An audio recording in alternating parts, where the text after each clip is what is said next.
No niin, terve kaikki uuteen videoon. Mä näytän teille tästä tutorialista, miten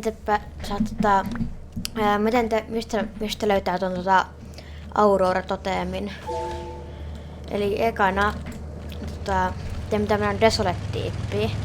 Jos te tiedä miten sinne mennään, niin mä voin näyttää nyt, että mä oon tehnyt kans siitä erillisen videon.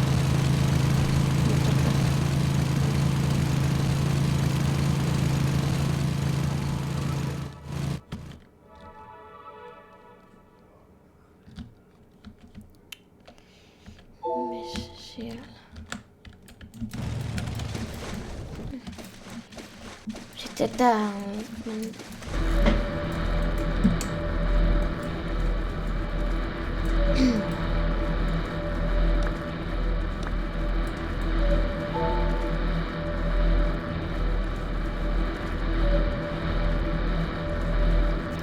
Menette tänne Desolate Pockettiin.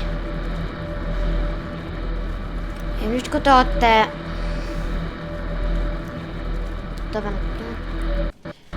Nyt kun te ootte täällä Desolate Pocketissa, eli täällä, niin nyt te varmaan huomaatte, kun tää tyyppi jäppäyttää tästä, kun tuolla on toi luola, tuolla noin.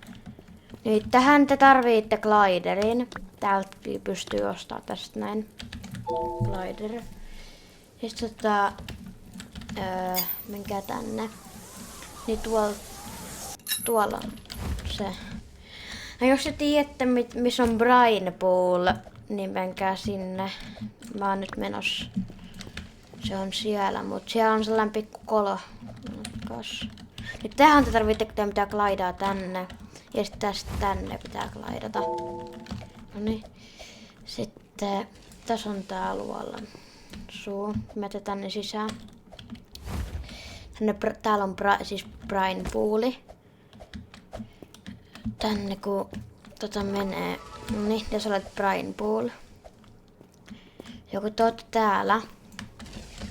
Nyt menkää tänne, mistä tulitte, tässä on sellainen pikku kolo. Tästä, siinä on Aurora Totemi. Siinä. Mulla ei oo varaa siihen, kun mä oon köyhä. Siinä on Aurora Totemi. Siinä. Ja